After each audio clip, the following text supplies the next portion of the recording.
Hello folks and welcome back to Medieval Total War. I am Dynastic and this is going to be part 5 of my early campaign where I'm playing as the Danes. And in this episode I'm going to have to sort of reverse some of the bad decisions that I made in the last episode, namely the fact that I got an alliance with the Novgorods. That was really sloppy on my part. I wasn't really paying attention to the fact that if I accepted their marriage proposal, that is accepting their princess into my family, that was going to create an alliance with them. Yeah, I should have known that. I wasn't really paying attention. So now I have an alliance with a faction that I have to attack. This is where I'm going to go. I'm going this way, and there's nothing anyone can do about that. Yeah, I'm not doing this. It's, like, I will do Great Britain later in the campaign, but right now I want the peaceful Baltic. I mean, I say that. This has gotten pretty strange. Like, the Byzantines are up here in Lithuania, which is just, like, really weird. And I think they've lost Constantinople, and they're here. I mean, they're still here in Naples, but then they have Sicily. Yeah, things have just gotten batshit. So it's unfortunate because, yeah, I have to betray the Novgorods. It's too bad. There's like nothing really. There's no other way that I can really realistically break that alliance with the Novgorods. I could wait for them to be at war with someone and then get an alliance with that faction that they are at war with, and then I could get a choice of choosing which side I want to, stay with. But they're way up here, and they're not going to be going to war with anyone, I don't think. Even the Byzantines they're too strong for the Novgorods to attack.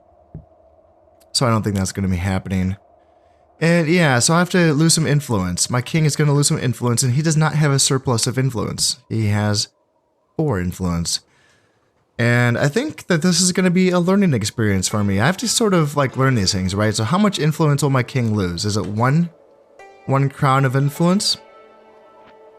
Maybe. Let's hope it's not any more than that. And then how much loyalty exactly will my generals lose per that 1 crown of influence? That's the other question. So one of my generals that I plan on sending here has 4 loyalty. And this is after it's already been discovered that he is a blackmailer. So he's already lost his 3 shields of loyalty. But then how much is he going to lose once my king loses 1 crown of influence, That's the other question. Then the other question is, how easily can you offset that loss of influence by taking territories? Will I simply get that crown of influence back by taking Finland? And then another crown of influence for taking Novgorod? Is it like 1 crown of influence per province that I take? If so, then it seems like breaking alliances and attacking factions is very much worth it. So, as long as you're going to win your battles and, take those territories. So, yeah. We will see. I think I have to learn off this. I have to figure these things out, and it's nice to learn these details as I play this game more and more. So, it's tempting to like get an alliance with the Byzantines and hope that eventually there's going to be a war between the 2 factions, and then I can choose the side of the Byzantines, but that's just pushing the can down the road, because like eventually I want Lithuania as well. So, may as well get this over with now. And I think I do want to attack Finland. I was thinking also, Lithuania, should I attack the Byzantines first? Their armies are kind of okay, actually. They're a little bit scarier. I don't know, they have some cataphracts. Even though they're damaged, it's still 18 cataphracts and 58 Byzantine infantry with armor upgrades. I don't know, there's just some stuff here that's a little bit on the scary side. And I've been building this armies specifically to beat boyars, so I feel like I'm kind of ready for this. Also, I feel like the way this is going to play out is that I will invade Finland, they will retreat from Finland to Novgorod, and then they will counterattack with their full forces from Novgorod and Finland. And then I can choose my defensive ground, I can stay in a forest if I would like, and then horse archers can do nothing to me when I'm in a forest. So that's the idea with that. Whereas with this, I would have to attack into the Byzantine army because there's nowhere for them to retreat to. So I would just have to attack into this. And this kind of just seems a lot harder. So yeah, I think Finland is the way to go. And I don't want to like take Livonia right now. Yes, like once I've taken out one of these two factions, sure. But right now, you know, I'd rather just kind of clear out a faction first instead of getting myself in between two other factions. That just seems a little bit safer. So yeah, I don't want to wait around too much longer. I just want 2 more Viking units trained up and then make that 1 more Viking unit trained up. And then yeah, we'll be able to send my forces to Finland and start that war. I'm sort of banking money right now. I have 17,000 in the treasury. That feels good. I'm making over 2 grand. That also feels good. I'm only building ships from Sweden right now. And I'm working on my artillery here in Denmark, and then, yeah, my Vikings here in Norway. I'm not going like crazy with the buildings right now because I know that I'm going to need some money to build up Finland and then Novgorod and what have you. So I'm banking a little bit, and it doesn't seem also that useful right now either. I think that Sweden primarily, I want to get them up to the point where they can train Huskarls, and then I can go crazy with that.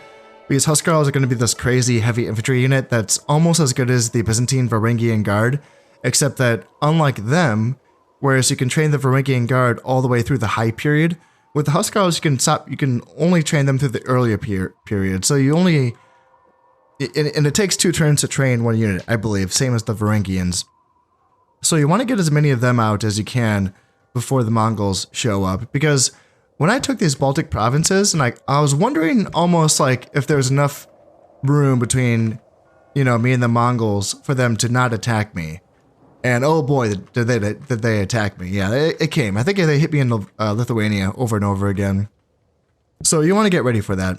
And to do that, you want some heavy infantry with axes sitting in a forest, protected by spears and crossbowmen. Like that's just the way you beat Mongols. So yeah, Sweden's going to be working on getting those Huskarls going, and that will happen eventually.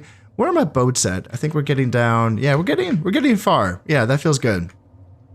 Just a few boats away from getting into the Eastern Mediterranean with these 3 ports, and then also the Nile coast as well. Yeah. Make a bit more money. And I think I have some sons on the way. Prince Harold is 12. Prince Olaf is 10. These are all my brothers. So I think this is my limit of heirs that I can have. And yeah, let's see, Prince Harold becomes of age in 4 years. So my king will be 43. Okay, so hopefully I can get Prince Harold married off, like right away. And I will have to keep an eye on that with my emissaries when the time comes. It is now the next turn, and we are ready to attack the Novgorods. Yeah, I just needed that 1 more Viking unit. Now I'm ready to go. So, let's see, I can't attack right now. Yeah, good.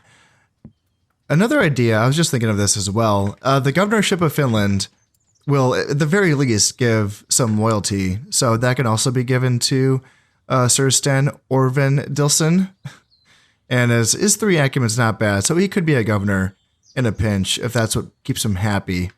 That is. So, yeah, let's look at our opposition real quick. 4-star general, not bad. Let's see. Unhinged loon. That's bad. -3 morale. That's bad. Again, I don't think they're going to stand and fight. They probably will retreat, but, you know, that'd be cool if he led the army. Now, if they counterattack with their king, what do they have? Prince Zviatopolk the First, 3-star general. And natural leader, so +2 morale. So that's probably better overall than this guy with a -3 morale, even though it's 1 more command star, but still. Yeah, it's probably going to be the king or the prince leading that battle. So let's bring them over. It's a pretty simple army. It's Viking thralls, archers, and then Vikings. And then I'm also bringing, in addition to this general, which is one of the uncles, I believe, I'm bringing one of the brothers. Prince Christopher is a 0-star general, but he has pride, so he's going to be a badass. +3 valor. He's going to be a pretty good fighter in combat. So, yep, sorry, Novgorods. We're gonna betray you. Yep, break the alliance. that hurts. That hurts. It's 4 influence.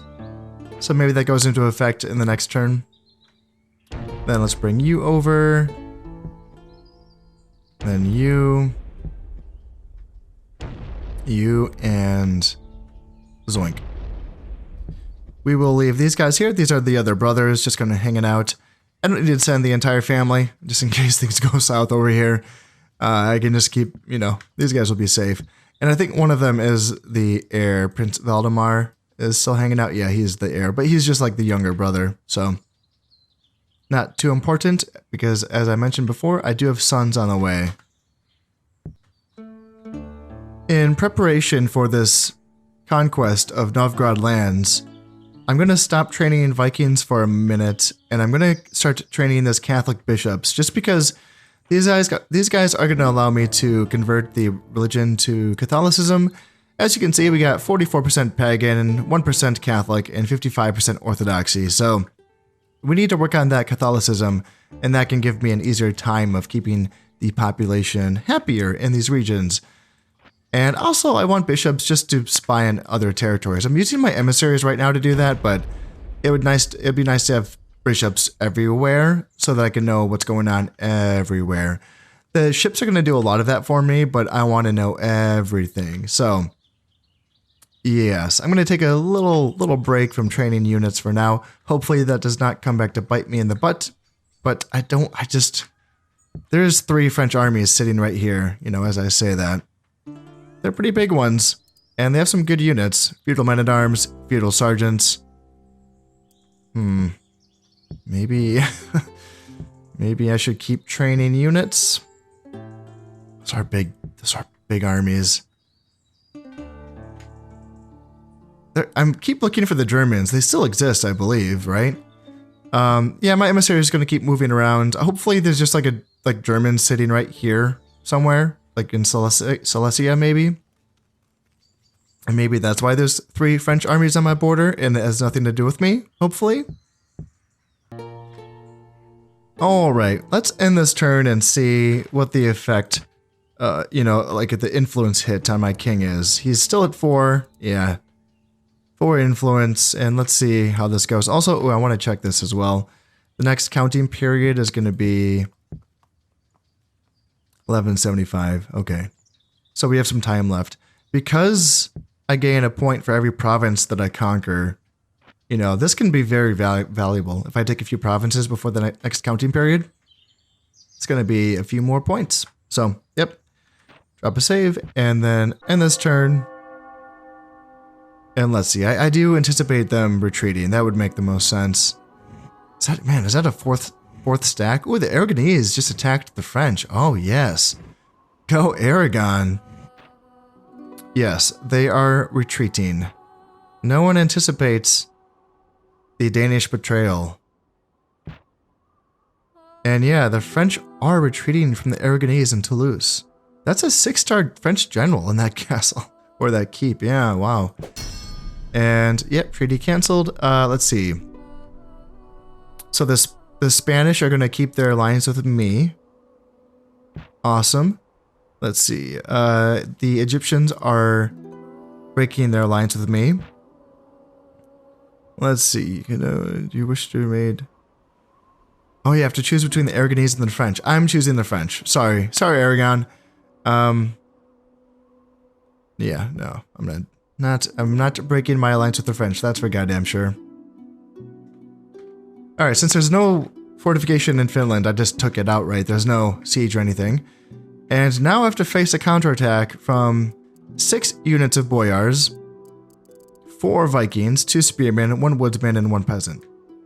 I mean, they have to leave something here in Novgorod, but they just have 3 units of, like, you know, 2 horse archers and 1 crossbow archer here in Muscovy, and that's it. So, yeah, I wonder, you know, would they counterattack? They would have to, right? Let's look at how my king's influence is. It's still at 4, so it looks like, you know, if he lost 1 from the betrayal, then he gained it back from taking Finland. That's what that looks like. Although my general did lose 1 shield of loyalty, so that's confusing. Yeah, this man's loyalty is in serious question. Yeah, he's literally in charge of my invasion force. So what does Finland give? Literally 1 shield of loyalty. So let's give that to him. Yeah, let's just do it. He has 3 acumen. It's not the it's fine. Finland's not making a lot of money now. It will make money off of trading furs eventually, but it's not, you know, it's not the biggest money making province. It's gonna be okay. And once his loyalty improves a bit more, I can strip him of his title and then give the governorship to someone else who is with better acumen. So for now, yep, there you go, 4 loyalty. And yeah, this man's faith in your leadership may be wavering, but I think that 4 is okay. I think so. And now we're making 135. Bump that up to 169. Yes, yes, yes, I will take it. Now let's start building a fort immediately. Because population loyalty isn't an issue as long as we have, you know, watchtowers here. I mean, sorry, no. Population loyalty is not an issue as long as we have 3 stacks of soldiers here. That's what's keeping the people happy, right? Or loyal, should I say. We can bring our bishop over. I always forget. Oh, right. Okay, yes, it's complicated. If I own the region, I need a port. Right, duh, yes. So, do I need to bring my bishop all the way down this way? Go to Saxony and let's march his ass all over to Finland. Okay, fine. God damn. Alright, let's see if there's going to be a Novgorod counterattack. I would imagine there would be, but then again, I look at the, you know, the stacks and I think, okay, well maybe not, because I do have a few stacks there. Alright, there's going to be a French reprisal on the Aragonese, and yes, the Aragonese have retreated from Aquitaine. That's to be expected. It's very ballsy of them, thinking they can take on the French. You know, I would think that the Spanish would be a better target for them, because I think the Spanish are at war with the Almohads.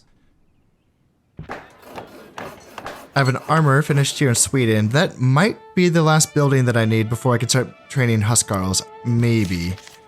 Let's see, the poet of courtly love. In his many verses, Chrétien de Troyes retells the stories of Arthur, Lancelot, Genevieve, and the Knights of the Round Table in great and glorious detail.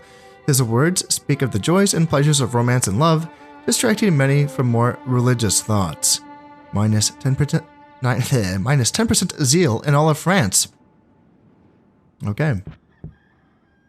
Okie dokie. No counterattack, but they took Livonia. It's like, that's a funny move, you know? Like, we're losing. Let's take other territories. I don't know. Whatever. Hey, I'm just glad that there's less armies. There's less French armies on my border. That makes me happy. And yeah, the Aragonese are going to get squished now. France is going to have no mercy. Is there no way you could have attacked the Spanish? Was that just not on the table for you? I mean, they're allies, but goddamn. You know, you're going to attack someone. Why go after France? Jesus. That's, you know, it's another enemy that the French have to deal with. It'd be nice, yeah, like, it'd be nice to look at the Italians got involved. If they attacked the French too, like, that's the thing. It's crazy. It's just crazy to me how good the French do. Like, if the Aragonese and the British and the Germans and the Italians all attacked at once, there would be no chance. But they kind of like come in piecemeal, you know, and the French defeat them one at a time. You know, although they did take on the Germans and the English at the same time, and they did okay, so there's that as well. Oh, okay, so I do need a swordsmith still. I thought that I had already built this here in Sweden. So just 4 more turns, and then I can get those Huscarls going here in Sweden. Yeah. Yep, that'll be nice, and then get a church as well with +1 morale for any units trained in the region. Yeah, that'll also be nice. Norway is working on... Yeah, I decided... So, the only 3 regions in the game that I can use to train Huscarls is Norway, Sweden, and Denmark. So I just figured, like, I may as well get each region up to speed with being able to train Huscarls, just so that if I want to pump out as many as I can in a short period of time, I can do that in all 3 regions. So I'm getting the armor going in Denmark. I was just doing that anyway, so I'm a little bit, I just need to get the swordsmith here after one turn. Yeah, I think so. Yeah, yep, that's all I need, I think. Armor and a swordsmith. And then Norway's a little bit more behind. I was kind of a little too lax there. I was obviously saving money, which is nice, but yeah, 3 turns before that fort is finished here in Finland. And if there's not going to be a counterattack, I mean, Jesus, do I just attack now?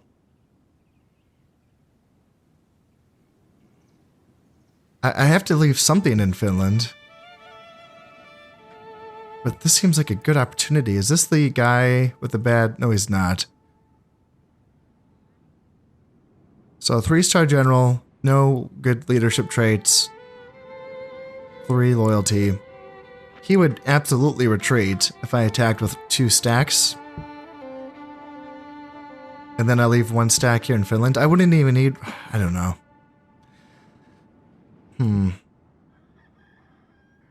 What's the terrain look like? Attacking from Finland into Novgorod. Inland, flatland, temperate grassland, and no rivers to cross. Temperate grassland. I want forests. That's what I want. I would have to imagine there's plenty of forests up here. In all of these territories would be my imagination. Let's hang out here. Let's like move together as one united force. I feel like getting split off is exactly what they would want, right? Right? Like that's what horse archer factions do. I'm an infantry faction right now. I'm just working with spears and archers, basically. Let's stay together. Just saw it. Yep. Oh, man, that's rough. See, that's what happens. You poked the bear, man. You poked the bear. The Aragonese are retreating. And this is their own goddamn place. Like, oh, man. So Prince Harold has now come of age. And he is going to be the next in line. Town Watch is finished here in Norway. And the armor is finished here in Denmark. Let's see, Healing Visionary, Hildegard, the prioress of Bingen, has achieved acclaim for her worthy powers of healing and her scholarship in the medical field. She has also published 2 books and is known as a visionary who has been encouraged and praised by archbishops and even the Pope. After she wrote of her visions, her presence bolsters the Catholic Church in Germany and grants +1 health in Germany.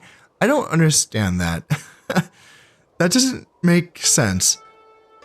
The only way that I understand health to mean anything is for generals, and specifically, I think, mostly the family members. Get that +5 health trait for being a great warrior that makes them harder to kill in battle. What the hell does +1 health mean for Germany? Does that mean every general gets +1 health? Because there's no, like, health meaning for the provinces. Like, the strategy map, there's no health here. Like, there's nothing in the strategy map that has health. It's just a battlefield thing. So, that's a confusing thing to say. See, I'm telling you, there's this game. I feel for the devs, and this is 20 years ago. I'm not actually complaining here. I'm just saying, I feel for the devs because this team was working on this game at the same time that the other team was working on Rome, and the team that was working on Rome had 4 years to work on Rome, whereas the team that worked on this game had 2 years to work on this game. And you can see how there's a lot of these things that are in this game that it's, you can see how like they wanted to make this game like Rome. Like they wanted to get these things in there that ended up being more fully fleshed out in Rome. But they couldn't quite, get there, like with the population mechanic and health, like region health and the way that the rebel provinces are treated with like the value of confiscated lands. Like a lot of this doesn't mean anything in this game because they couldn't really fully realize the vision of what this game was meant to be. They had to, they threw everything they could in here and they did a hell of a job. But then like things like this and things like, you know, the vices and virtues system is like neat, but like Rome, I'm assuming does it better. I haven't played Rome, but like you know, from what I've seen, it looks like it's better in Rome. And what else? Like, you know, the GA point system is like, again, like it's a good start, but it could have gotten some more polish. The tech tree specifically is like probably one of my biggest ones is the tech tree, and how like you get teched up to later things and it gets really like, it's supposed to be more interesting, you know, when you get deeper into your building trees, but there's not much up there. Like once you get up to that like higher fields, you're kind of just building gunpowder stuff, and that's like it. And there's really not like much uniqueness between each faction when it comes to those higher tiers of the tech tree. And there's even one building that doesn't do anything. It just unlocks the next building, and that's it. And it's like, what? Why'd you? What, you know? Like it's just like too bad, you know. I think that's the is it the hospital? I can't remember. It's like a hospital building or something. I think. And I think that again, it might have been like a vague. It was supposed to be like a health thing, maybe, but then they didn't really finish it. So they just made it a building that unlocks the next building. It's like, okay, all right, like it's, you know, I get it. It sucks having deadlines. Anyway, there's my rant for the day. Prince Harold, pride, -2 command. God damn it. So he's a 1-star general, but you know. -2 command, -2 acumen. That sucks. that's bad. And +3 valor. So like the complete opposite of what you would want in your king. Because at this point, I don't plan on using kings in combat like ever again. Unless they have to actually defend their realm from France or whoever their southern neighbor is. I don't intend on ever using them in combat. Any king, ever. It's too risky. I just want them to have good acumen and good dread to keep their realm in order and making money. And that's it. That's all I want. But nope, I get an idiot who's good at killing. Sweet. Prince Harold is also a natural leader. So, you know, these two things are weird. But yeah, you know, +2 morale, +1 loyalty. Okay, let's look at his loyalty. How is he? So he's loyal enough. That's good. 2 dread, 1 piety, 1 command, 1 acumen. Yeah, that's meh. Next in line. All right. Well, let's find you a wife, Prince Harold.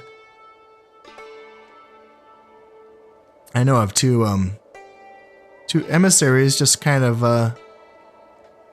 looking at how good okay, here's a Hungarian princess. Yep. Let's talk to them. Talk to the Hungarians and anyone else. I thought there was a German Italian. I feels like the Italians always say no to me. There's a German one down here. I don't want to talk to the Germans. I feel like it's funny. Like I genuinely think that some factions are more predisposed to let you marry their princesses than the others. Is that crazy? It feels crazy, but it feels true. Like it's like I feel like the Danes, when it's controlled by the AI, are like really good bros. Like they will let you marry the princesses. But then the Sicilians and the Italians they just give you the finger every time. It's just like, God damn it. It's like so frustrating.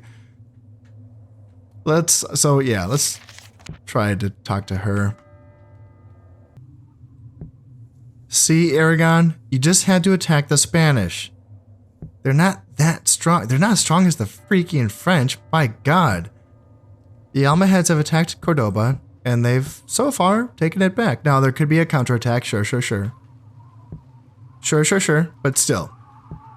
This could have been your opportunity to forge a little bit of a Crown of Aragon empire that would have done the real-life counterpart of you proud, but oh well.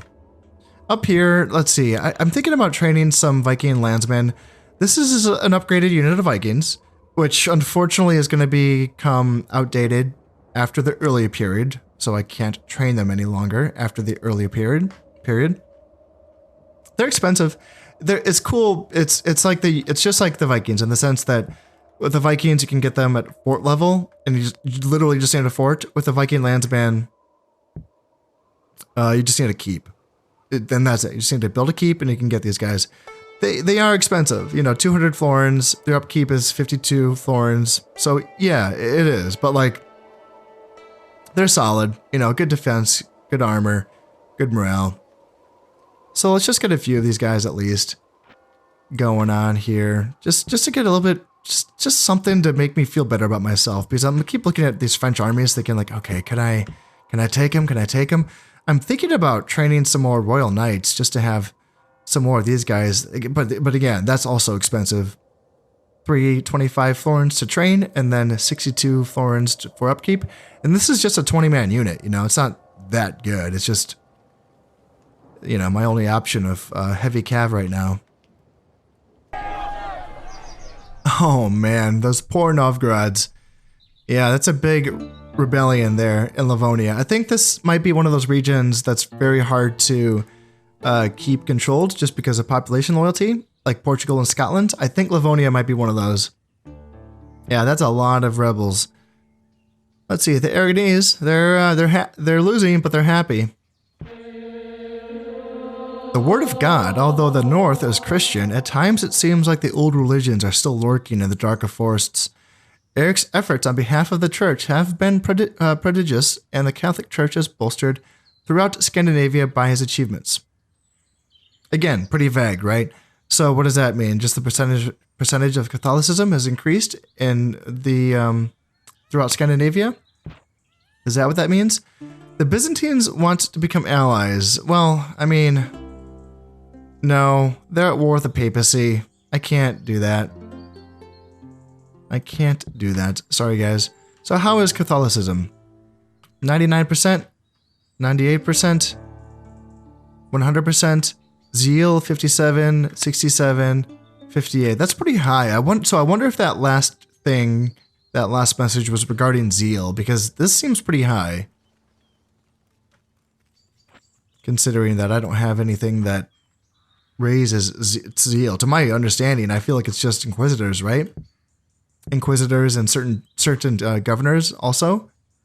So like Lord Mason, you're the Earl of Denmark. Do you increase zeal at all? You do not increase zeal. How about these rebels? A ton of archers, a ton of urban militia, and a ton of woodsmen. Yeah, I don't know if that's going to beat this. I think the Novgorods might stand and fight. Which, you know, might be okay for me, because that's going to damage them. I think they'll still win, but that's going to damage them. And that can help me when it's time to push into Novgorod. Now, based on what I have, I could just push them back, no issue. But again, it's the idea that there's going to be a counterattack at some point, right? That's the understanding. And if they still have Muscovy, then I could be seeing units come in from Muscovy and Livonia if there would be a counterattack into Novgorod. What do they have here? What buildings do they have? Master Horse Breeder, and then farmland, and just the upgrade for the fort. Man, they did not build a lot of stuff. Really did not build a lot of stuff. Okie dokie. Well, I think we're ready to move on into the next turn here. Prince Olaf has now come of age as well. That's going to be my second son. Spearmaker's finished here in Norway. Fort is finished here in Finland. So now I can start training a couple units of peasants just to garrison this, while also building my watchtowers to keep population loyalty happy. And then I can probably just move out, like, as soon as one unit of peasants is trained up, I think. Maybe, we'll see. Prince Olaf, Secret Pride. So he's going to be losing... okay, so that's not the loyalty one. No, it's not. Pride is different. Pride means that he has -1 command, but +3 valor. And then Killer Instinct, so +2 valor. So he has 5 valor? Holy shit. And 1 dread. So I want to check this, because I talked about this in the last episode where it feels like valor isn't displayed correctly. So it is for him. He actually does have 5 valor. It's weird though for my king, because my king, it's weird. It says, so he should have 2 valor at least because of Killer Instinct. But then it's 0. It's weird. It's weird, and there's nothing else that says negative valor. So like, why would he have only 0? Yeah, that's a funny one. But for Olaf, yeah, 3 loyalties. 3 loyalty is not good. It's not good. Dread is fine. Piety, nah. 0 command, 0 acumen. But 5 valor, again, he's a beast. You know, he could do a lot of killing. Let's just keep him in the army, the same army as his dad, just to make sure there's no issues with loyalty. So all of the dad and the sons are together here. Then these are the brothers, the uncles, kind of hanging out. Up here in Finland, let's train a couple peasants, and let's get a watchtower going. And then, yeah, next turn we'll see if we're happy enough with the loyalty so that we can start moving out. Oh, wonderful. Yes, the Holy Roman Emperor has graciously accepted my proposal of a marriage. Hey, I'll take it. So yes, now Prince Harold, yes. Prince Harold is now married. Awesome. So by the time he comes of age, or not comes of age, by the time he becomes king, maybe he'll have a son already on the way, or of age. We will see, yeah. I mean, his dad is, what, 40, so you're 46, and then Prince Harold's 19. So in 11 years is when there becomes a chance that King Canute III will die of old age. Just a chance. And then by then his son Prince Harold will be 30. So yeah, who knows? Maybe he'll become king when he's 35. 30 at the youngest, but 35 maybe. And that would give his son some time to come of age before he dies as well. So I think we should be okay in that regard. Okay, so now we have our first peasant trained here in Finland. We got some watchtowers here in Finland as well. We can get a border fort for an additional 5% loyalty boost. Let's see how we would do if we invaded Novgorod. Would the people be okay with this or not so much? Yellow's okay. You just have to, lower taxes a little bit. Just a little more all the way. Yeah, that's doable. And that's going to get better with these two things being built and trained. So yeah, let's do it. Let's invade Novgorod. What do they have? 5-star general. Looks like one of the uncles perhaps, because this is not an heir anymore. 5 stars is good. What else do you have? Ooh, that's so... Is that different? That's a different guy. That's not the same one. Unhinged Loon, another one. They just got a loony family. Another -3 morale. 5 stars is good though. That's So they're going to be getting a lot of buffs for their attack and defense, but their morale is going to take a hit. That's what that means. But again, I would imagine they would retreat, would be my guess. So they've had to fight off a couple rebellions now. 2 of their units of boyars are heavily damaged. They're just down to 1 man apiece. This unit of boyars has taken a knock as well. Even their king's unit has lost 4 men. So they have 3 relatively healthy units of boyars. Plus 4 or 5. So they still have quite a bit of boyars, but one of their Vikings is down to half health, just down to 30 men in that unit of Vikings. So yeah, the rebellions are hurting, and if they attack, if they leave Livonia, in fact, they're screwed. They have 50% loyalty and very low taxes. There's going to be another rebellion for sure. Yeah, they're in trouble. Like, this army retreating back to Livonia will help them hold this. But if they ever try to attack me, they're going to have issues. So, yeah. Yep, sucks to suck.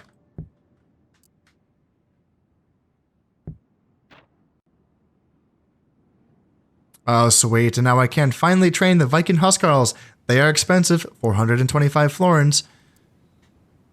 Oh, they're beast mode. Look at these guys. 75 for support cost. That's more expensive than a unit of Royal Knights. But again, yeah, Huskarls are the followers of the Viking Jarl, serving him as a bodyguard and personal staff in peacetime and fighting by his side in times of war. Being professional warriors, they are superior infantry, more effective, and more expensive than the Carls who are called to fight only in wartime. Yeah, these dudes are beast mode. I want to compare them to Varangians real quick. Okay, so I got my other browser pulled up here, and so Varangians are more expensive at 500 construction costs. Upkeep is the same, and then charge bonus is the same, attack is the same. Varangians have 1 more point of defense, so they have 5, whereas Huskarls have 4. Armor, so Varangians have more armor as well. They have 4 armor, Huskarls have 3 armor. They both have large shields, so what that means is, now they're using a two-handed axe, as you can see in the picture. They can't use that shield in combat, but they are using that shield when they're being shot at by arrows. So they have an additional 2 armor when they're getting shot at. Also, that shield does not count for heat, like fighting in the desert. That does not count for armor value when it comes to heat exhaustion. Also, that shield does not count for like bonus versus armor stuff. Like that's the way that shields work, is that bonus versus armor only counts the armor value without the shield. So yeah, let's see. That way, Varangians and Huskarls are both the same. Speed is the same, I imagine. Yeah, speed is the same. Morale is the same as well. They both have 6 morale. So, yep, that's not different at all. And let's see. They're both elite as well. Does this only take... Oh, these guys only take 1 turn to train. Hot damn. Oh, wow. That's very different from the Varangian guards. Oh, it's going to be very hard to rein that in. I just want to go bananas now training these guys. Oh man, if I could just have a whole... Because that's what I had for my Byzantine campaign. I just had Varangians for the entire campaign because I trained so many of them. And, but I had so long. You know, I had the entire early period and the entire high period. This is going to end... It's 1162 right now. The high period starts in 1204, I think. You know, 1204, 1205. And, you know, so there's not as much time left. But still, I could train a lot of Huskarls, but it's a lot of money. It's a lot of money. Like, if I had all of these provinces just teched up, and if I owned all of these and I had my trade going in all of these provinces, that's one thing. But right now, it's like, God, that's kind of pricey. But I'm definitely going to get them going. It's gonna come down to, when do I stop? When do I tell myself no more Huskarls? I already have an armor here in Sweden. I'm gonna get a church here for that +1 morale as well. So I'm gonna tech these guys up as much as I goddamn can. And Denmark. Yeah, the swordsmith is almost finished, so I can almost build that here as well. Yeah, that's that good stuff. Okay, let's see if there's gonna be a Novgorod counterattack here. Or are they just going to let the province of Novgorod fall? Ooh, the Spanish... Okay, so it looks like the Spanish have gone to war with the French now by attacking with their allies, the Aragonese, into Aragon. And yes, the Novgorods attacked me in Novgorod. No, this is just... Sorry. This is just them retreating from me because I attacked. Right. The counterattack has not happened yet. And they completely abandoned the province, so they did not even... no one even went to the fort. So I pillaged a bit of money. And the French are retreating from Aragon, but some of them are staying in the castle. So they're going to starve to death in the castle unless they are assisted by their French buddies in Toulouse or Aquitaine, which they will. Like, there's a lot of French forces in the area. Interesting that the Spanish have gone in. You know, like they're going in. The Spanish are helping out their their Iberian brothers, the Aragonese. All right, swordsmith finished here in Denmark. I think that means I can train Huscarls here now. And yes, I have to choose between the Spanish and the French. Gotta stay with the French. They're my neighbors. Nope. And King Canute III is now a great builder, so +1 loyalty to all generals. Yes, huzzah, huzzah. So that's good for this guy, up to 6 pips of loyalty. Good job, Lord Ironside. And what does the Novgorod governorship give? 2 loyalty? Okay. Well, let's just find someone with good acumen, and we'll give it to him. Yeah, you, Edmund Orvindilson. Yes, that's a wonderful name that I cannot pronounce. So Novgorod making 314. 314 is not bad. Bump it up to 392. Bump it up to 49. Yep. Yeah, I'll take it. I'll take it. All right, Finland. Meh. Let's get port. Yeah, port. Port first, and then trade after that. Yep. And that'll be good. Then Finland can make some money off of the furs that it has here. And Novgorod. Let's get a couple peasants just to garrison this fort. And let's get watchtowers first and foremost. And then will there be, this is, okay, I've been saying it for a while now. Will there be a counterattack from the Novgorods? Like, this is the time. This is do or die. You know, they have all of their forces lined up here. That's a scary ass force. 1, 2, 3, 4, 5. You know, basically like 5.5 units of boyars. And then, yeah, two plus Vikings. And spears. Nothing else matters. It's just, you know, the Vikings and the boyars is what matters. And then these units. Which, if I remember correctly, 2 units of horse archers and 1 unit of mounted crossbows. Like, if those crossbows come in, like, that can hurt as well. So, we will see. Lord Ironside is waiting. Yeah, he's waiting to lead this army. I just wanted to mention this because I thought this was interesting. It seems like this is something that isn't really talked about much, but just the presence of your faction's armies seems to raise the percentage of your faction's religion. Just their presence alone, you know. So this is not counting the bishop at all. But we saw before we invaded Finland, they just had 1% Catholicism, and I have not yet built any religious buildings in Finland. The bishop has just arrived here. This is not counting it at all. It's 25%.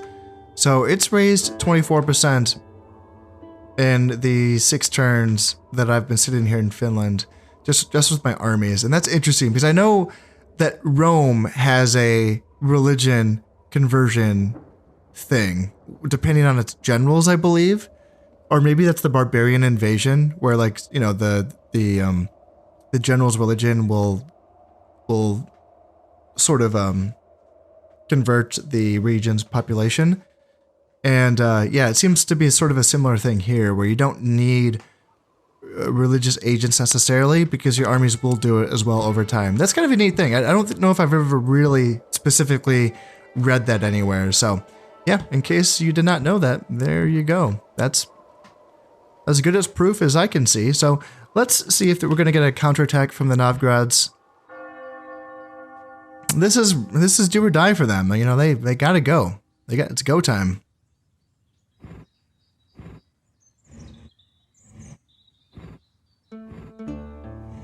Oh man, shit's getting crazy down there. Holy moly. Oh my goodness. I'm ahead. Khalifa, watchtowers, marriage proposal. So this would make me allied to the Sicilians if I did this. And there's no reason not to. They're just at war with the Almohads, and I have no interest in being friends with the Almohads. So they want to get Prince Olaf married. Yeah, totally. I should have been doing that myself, honestly. So that helps out. Man, the Sicilians, like I was just saying too, at the beginning of this episode, that they seem like they never get their princesses married to me, but maybe if they ask first, that's the secret. Let's see. Godfred Ironside, approachable manner, +1 acumen, +1 happiness. I think, that's the governor, right? That's the guy that I made governor? Nope, it's not. Someone else. Oh shit, I should have made you governor. Damn, 5 acumen. Ugh, damn it. I chose the wrong man. I gave it to you. Oh well. I know who's getting the next province. The next province is going to you, Godfred. Livonia. Actually, shit, Livonia's gonna need someone with some good dread. That's for goddamn sure. How's your dread? 2? That might not be enough.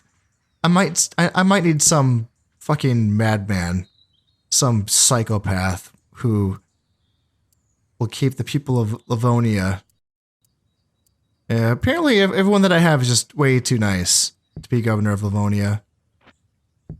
Anyone with Jesus, I just have the nicest fucking army there is. Oh my god. No one. We're just here to win the hearts and minds of the people. Yep, that's what we're here for. Holy moly, no one with more than 2 dread in the entire goddamn. What about you? Nope, nothing. Anyone? Jesus. Let's see.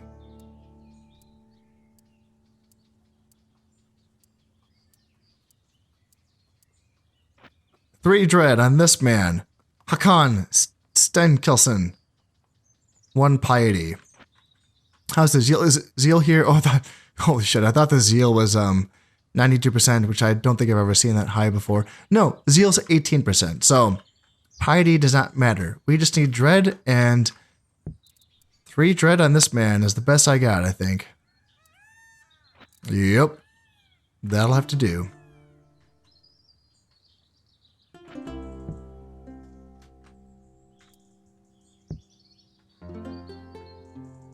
So, how about it? Do I attack now?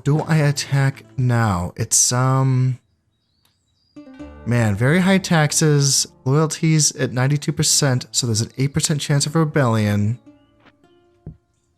Do I attack now? Build a border fort, train another peasant. There is still these units here, these 3 cav units. Oh, I just noticed the mounted crossbows are down to 20 men, so they're a bit damaged. Okay. It wouldn't take much to defend against them.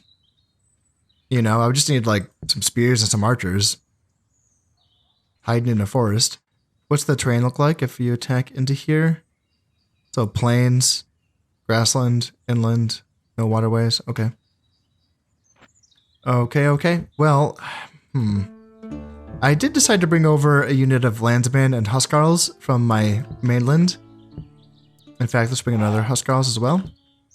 To help out. But I do want to keep a lot of forces here in Denmark. That still seems like a good idea.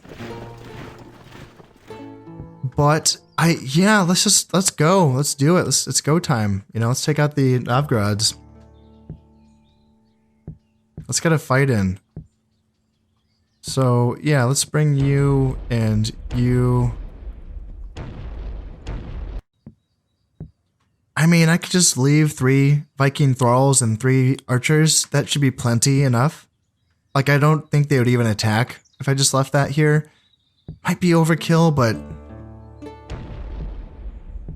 I still feel like these forces should be enough to get that job done. And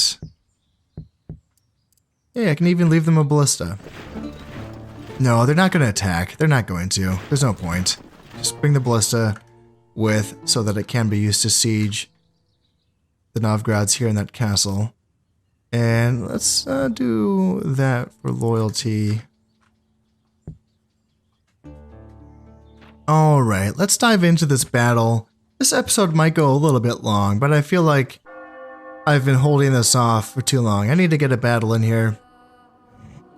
Might get rusty otherwise. Ooh, the Turks are going in on the Byzantines. Ooh, yoy. Yeah, the Byzantine. Oh man, the French are going in on the Spanish too. Okay. Alright, I outnumber them by a lot, but yes, they have good soldiers, and They have 5-star Prince Sviatopolk. Oh, yeah. Is he 5 stars before? Huh. I think I forgot to check this. Oh, shit. I think he has natural leader as well. I don't know. Whatever. Whatever. I'll just have to kill him. This looks good. So, yeah, my initial army, 6 Viking thralls, 6 archers, and then 2 huscarls, 1 Viking landsman, my general. So, very, very infantry heavy. Like, I'm not going to contest the cavalry game against these guys at all. As reinforcements, I do have one of my sons, or no, one of my brothers will be coming on. He has Valor of 4, so he can kick ass. He'll be my first set of reinforcements if I need it. And then after that, yeah, my regular Viking units and archers will be coming on if I need more arrows to shoot down these boyars. Because again, they do have good armor. So like, you know, archers will cut them down over time, but I might run out of ammo before they're all dead. So let's take this one slowly and make sure we do this right. This is very flat, but you know what? I got a forest. Now I am attacking, so I can't just hang out here. If they want to like just kind of stay away from me, they totally can. But because they do have the cavalry advantage, they might attack. You know, sometimes they'll look at the other force and they'll think like, oh, we got them. So let's just get in the forest first off and just kind of collect ourselves, get information, all that good stuff. I'll keep my spears and the archers in front, and then I'll keep my general in the middle and my axes in the back. So yep, let's get into the forest, please. Please, please, please. Let's not let them charge in. Yeah, they're being aggressive. I'm okay with this. If, you know, they want to attack me in the woods, like, let's go. I mean, shit, they're gonna go in right now, aren't they? Alright, let's get you guys up here, and you guys up here, and you guys protecting these archers up here, and then let's send the huscarls up, and then let's send these huscarls up here. Oh yeah, Jesus, they're like going, they don't care about the forest at all. They're just going in. They don't care about the forest at all. Yeah, they're still winning easily, despite the fact that they're fighting in the woods. You know, like, that's how good boyars are. They're just insane. They are insane. So, how are these guys doing? Yep, winning easily. Like, it's not even a thing. Not even a thing. So let's send these huscarls up as well. And should I get my...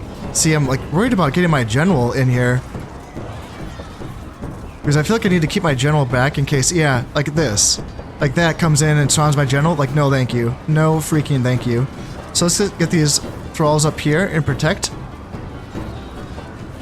And my guys are taking a lot of casual... Man, they are doing very well. Jesus, yeah, some of my archers are broken. I didn't even think my archers were in combat. Let's see. Alright, so we did fend off those boyars. That's good. These Viking thralls, let's get in a rear charge here. Can I do that, please? Can we get these guys? Trying to select these guys. And then, okay, so we did fend off these guys as well, kind of. Archers are shooting in, and huscarls are fighting boyars.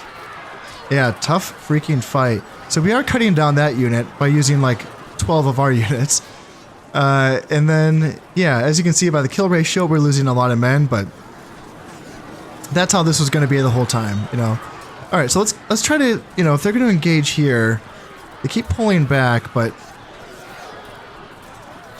really, like, you know, every time we take down one of theirs, it's worth it. It's worth the cost. So that's going okay. That's going okay. Huscarls, ooh, might take a charge here. Don't really want them to... Ooh, archers, I don't know what you guys are doing. Let's hang back here. And, yeah, I don't want my huscarls to take the charge, but they might have to. Thralls, that's what you guys are here for. And do I need guys up here? Yes, I do. Okay. So my left flank is breaking. So let's go bring my huscarls over here. And yeah, they're piling in. My huscarls are breaking too. That's not good. So now my archers are exposed on this side. So let's try to go in here. here and bring in those guys and my landsmen as well. My archers will probably break. I don't want to send my general in. Yeah, archers are going to break. If I could rally my Huskarls or my Thralls, that'd be nice. Ugh. But I don't want to, you know, sacrifice the integrity of my center of my lines either. You know. So if I could get these guys to rally, that could be nice because that could sort of trap these units that are chasing me. Yeah, these guys are breaking as well. Yeah, if I could get these guys back here, yep, try to chase here. Yep, try to kill. Yeah, kill these guys. Get them. Get those guys. And then archers, try to get away from the fight. And then are they going to attack up here? My archers are shooting, and yeah, they're being a little bit more cautious on this side, which I'm totally fine with. And yeah, we're getting rid of those boyars. And ooh, they're charging. Are they charging into my general? I don't like that one bit. Let's keep my general away if I... Well, I don't know. See, now my general's losing guys. That's how good boyars are. Like, they can just fight royal knights and do pretty well.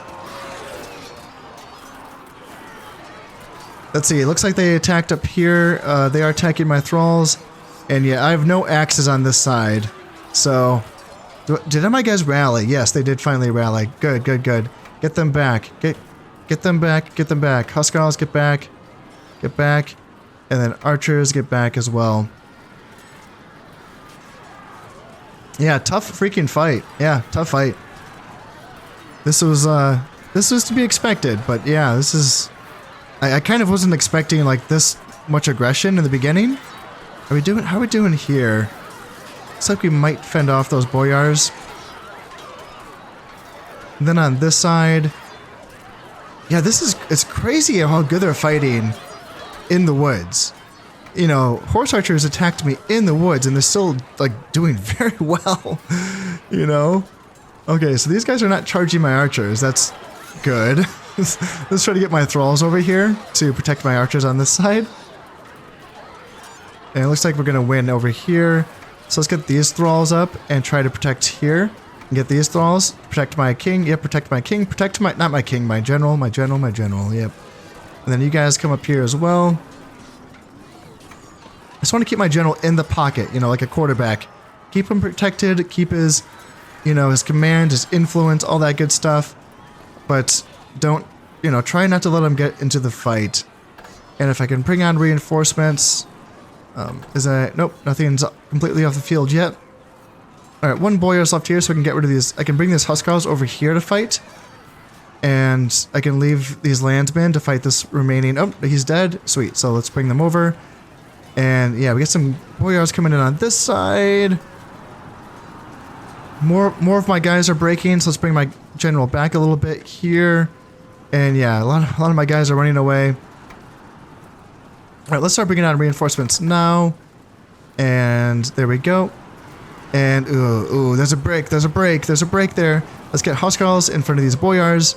I'm really glad I brought Huskarls. That's a good job, Khan. Good job. I'm glad I didn't just bring regular Vikings. Yeah, let's get my general back. Let my Huskarls fight the boyars. And do I have any units that are not running away? No, but here's my Royal Knights coming on. Yeah, I could really use those guys. With their, with his good valor. You know, like, he can fight pretty well, I'm guessing. So, let's do this and bring on some more guys if I can. And yeah, just keep my archers back here for now. Maybe they can get some shots in. These Huskarls are probably going to fall at some point. But if they can just hold off these boyars for as long as they can. As long as they freaking can. Same with these archers. Ooh, Huskarls, get up here. I need you guys.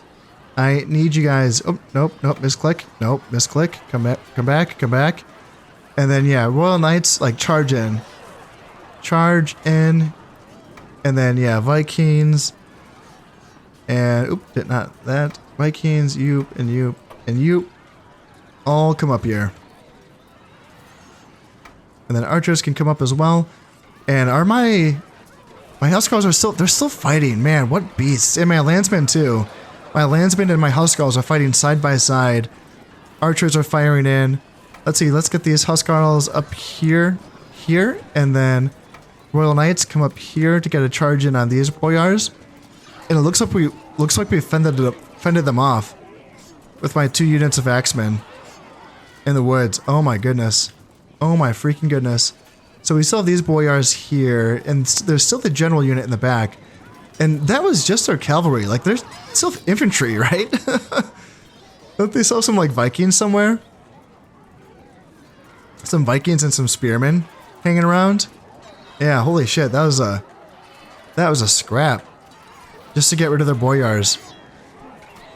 Alright, so 8 boyars here, 3 boyars there. How's my Royal Knights doing? Looks like he's doing well. He hasn't lost any men yet. So Huskarls get in there and help fight. Looks like they finally broke my... Yeah, they broke my Landsmen. Yeah, that's tough. Now we have finally finished fending off the forces in the woods. So I have some reinforcements coming on, mostly archers and Vikings. So let's get them set up here. Like, let's get... let's see, you set up here, and then you set up like this. And then you kind of set up offset a little bit here. Get some more archers here. And what's left of my axes, really not much. And keep my 2 cavalry units in the rear as well. So their boyars are right there. That's probably all that's left of their boyars. And then their infantry has to be all back here. So I'm going to advance in this direction on their boyars, while also maintaining a very cautious awareness of what could come from my left flank.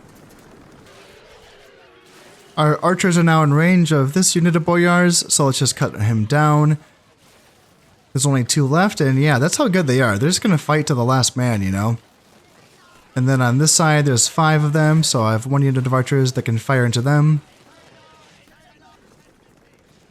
Now those 2 units have been dealt with, so let's move on the general as well, while also still kind of maintaining flank awareness on my left flank. My right flank is a little bit weak. That's okay. These archers still have ammo. Yes, they do. Let's bring them up as well. And now their general charged right in. Holy moly. I wasn't even ready for that. So let's send Vikings up to support here and then here. Let's send my really good unit of Royal Knights into combat as well. They can help fight. Let's bring back these archers just in case. Let's send up my Huskarls as well. You guys and then you guys go.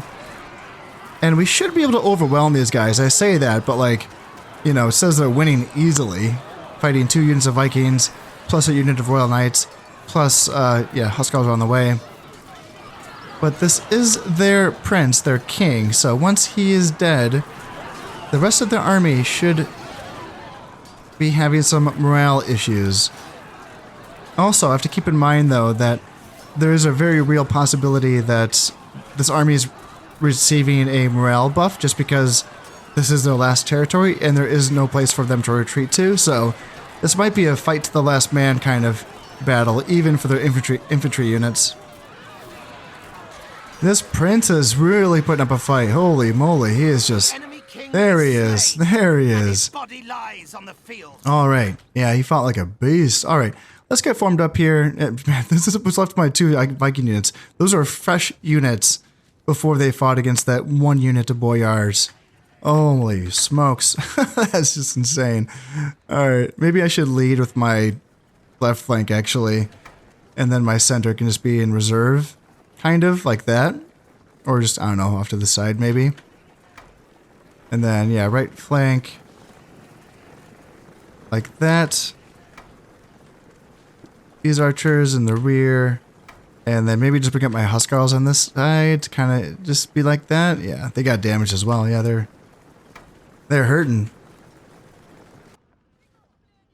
Who is coming out to meet us? Oh my goodness, they have 1 more boyar left. Holy crap. How many men must we lose to this 1 boyar?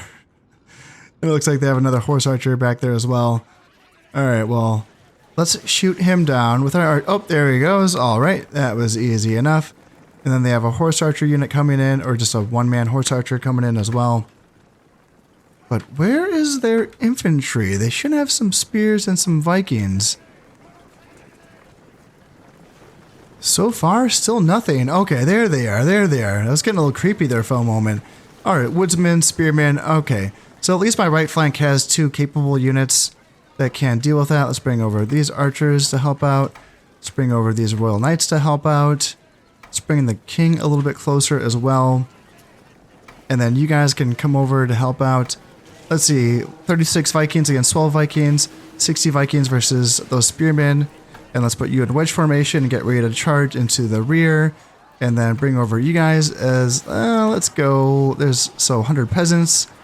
And then, yeah, you charge in there, or maybe charge into,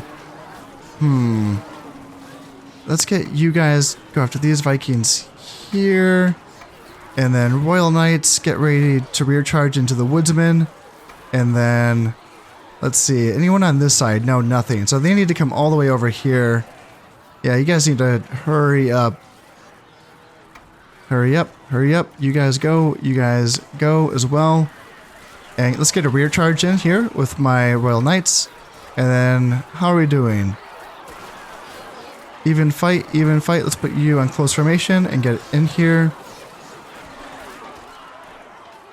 And then, yeah, my left flank is coming in eventually. Got some peasants that can fight.